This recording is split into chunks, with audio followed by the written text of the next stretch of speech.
बिस्मिल्लाहिर्रहमानिर्रहीम। मैं यहया जान, असिस्टेंट प्रोफेसर ऑफ फिज़िक्स। आज मैं एक न्यूक्लियर फिज़िक्स का एक सीरीज़ शुरू कर रहा हूँ और ये जो न्यूक्लियर फिज़िक्स का जो सीरीज़ मैं शुरू कर रहा हूँ तो ये बीएस फिज़िक्स वालों के लिए है, बीएस केमिस्ट्री वालों का, बीएस इंजीनियरिंग वालों का है, न्यूक्लियर इंजीनियरिंग वालों के लिए है, या बीएससी वालों के लिए है, या जो हायर क्लासेस में पढ़ते हैं। कुछ टॉपिक ऐसे हैं जो एफएससी में भी स्टूडेंट के काम आ सकते हैं। तो इसलिए आज से मैंने बाकायदा आगाज़ कर लिया है और आप जिस कंट्री में आप रहते हैं, या आप पाकिस्तान से है, आप इंडिया, मतलब जिस कंट्री से भी हैं, तो ये मैं उर्दू या हिंदी वगैरह में जो स्टूडेंट समझते हैं उनके लिए है। और इस तरह इस लेक्चर का जो सीरीज़ का जो मकसद है, ये सिर्फ बीएस के वो तालिब इल्म, वो तलबा व तालिबात जो कि उनको प्रॉब्लम है न्यूक्लियर फिज़िक्स में या अदर तमाम सब्जेक्ट बीएस के लेवल के, वो मैं शुरू कर चुका हूँ। कुछ लेक्चर्स आ रहे हैं, कुछ ऑलरेडी मैंने अपलोड भी की हैं। और फिर आप अपनी यूनिवर्सिटी की वेबसाइट पर जाएं और वहाँ से आप लोग मतलब उसकी सिलेबस को आप डाउनलोड कर लें और उसमें न्यूक्लियर फिज़िक्स की जो मेन टेक्स्ट बुक है उसको तकरीबन मैं फॉलो कर रहा हूँ और उसके तमाम टॉपिक्स को मैं फॉलो कर रहा हूँ। अगर आपको स्पेशल कोई लेक्चर आपको चाहिए होता है किसी भी टॉपिक पर, न्यूक्लियर फिज़िक्स में हो या किसी और सब्जेक्ट में, तो आप मुझे कमेंट बॉक्स में बता सकते हैं। मैं उस पर एक प्रॉपर लेक्चर जो है वो लेकर आऊँगा। वैसे तो न्यूक्लियर फिज़िक्स का जो आगाज़ है, ये तो साइंस का जो इर्तिका है, ये तो हज़ारों साल पुरानी एक इर्तिका है, आगाज़ हो चुका है। लेकिन मैं एक बहुत आसान लफ्ज़ से शुरू करता हूँ कि जब से साइंस मौरज़ वजूद में आई है उस वक्त कुछ स्पेकुलेशंस थे, मतलब कोई एक्सपेरिमेंटल वर्क नहीं था। तो तमाम साइंटिस्ट का ये कंसेप्ट था कि जो कायनात में आपको जो चीज़ दिखता है, दीवार दिखता है, पंखा दिखता है, आपको कोई टेबल नज़र आता है, तो ये सारे छोटे छोटे स्फेयर और गोलों से बना हुआ है, छोटे छोटे बाल से बना हुआ है, मिलकर बना हुआ है। और एक बड़ा ऑब्जेक्ट अगर आप देखें, उसके अंदर छोटे छोटे स्फेयर है, उसके अंदर छोटे छोटे ज़र्रात है, उसके अंदर छोटे छोटे ज़र्रात हैं। और उस छोटे ज़र्रे को जब डाल्टन आया, एक स्कूल टीचर था, उन्होंने 1803 में या 1808 में मुख्तलिफ हिस्ट्री लिखती है, तो उन्होंने कहा कि कायनात के इस छोटे ज़र्रे को जिससे पूरी कायनात ने जन्म लिया है, इसको एटम कहते हैं।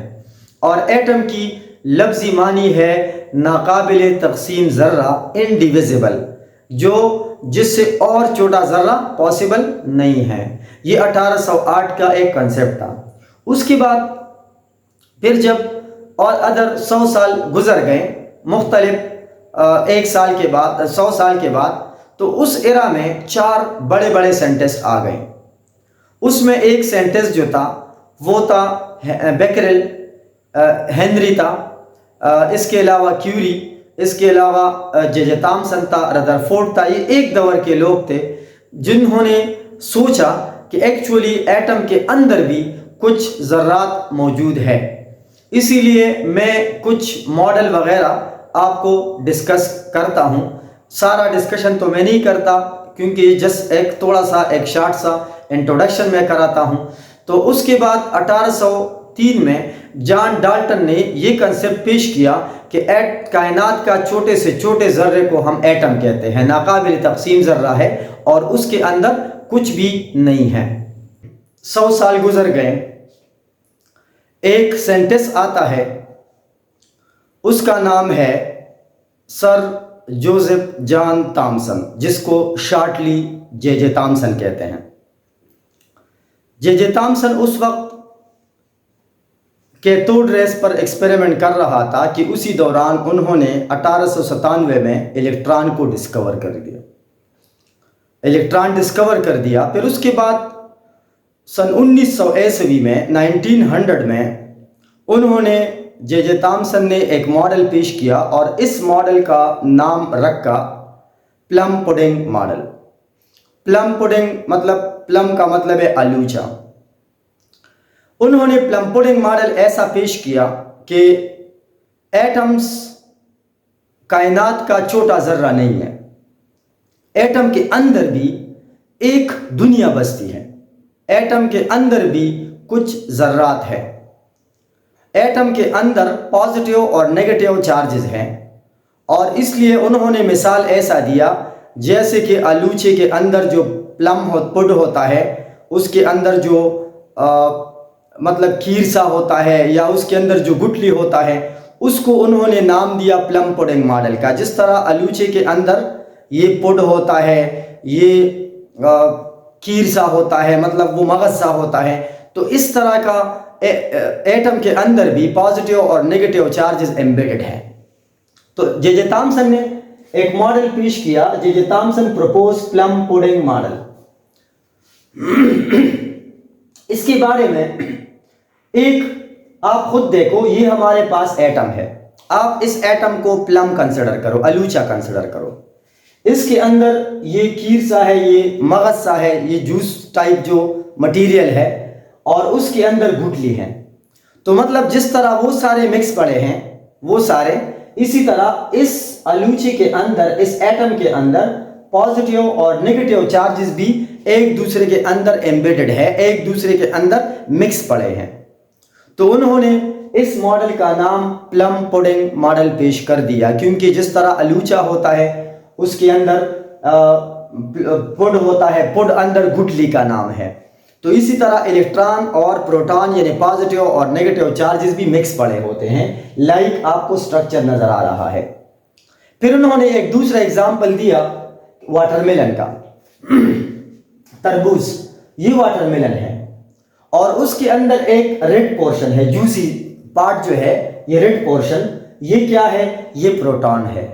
और उसके अंदर जो ब्लैक कलर के सीड्स नजर आ रहे हैं, जो तुखम नजर आ रही है, उसको हम सीड्स यानी इलेक्ट्रॉन कहते हैं। तो प्रोटॉन और इलेक्ट्रॉन ऐसे मिक्स पड़े होते हैं और वो स्टेशनरी स्टेट में होते हैं। तो ये जे थॉमसन का प्लम पुडिंग मॉडल था कि एटम के अंदर इलेक्ट्रॉन प्रोटॉन स्टेशनरी है और मिक्स पड़े हैं। ये सिर्फ एक मॉडल है। अब आते हैं J Thomson proposed plum pudding model. ये दो एग्जाम्पल मैंने दी, आलूचे का एग्जाम्पल दिया कि उसके अंदर पॉजिटिव नेगेटिव चार्ज स्टैटिक है, रेस्ट में है और मिक्स पड़े हैं। फिर उसी तरह यहां वाटरमेलन का एग्जाम्पल मैंने दे दिया और उसमें रेड पोर्शन जो है ये प्रोटॉन है और बाकी जो है ये सीड्स, ये इलेक्ट्रॉन मिक्स पड़े हैं। अब कंक्लूजन क्या निकलता है इससे कंक्लूजन ये निकलता है कि the positive and negative charges are in equilibrium.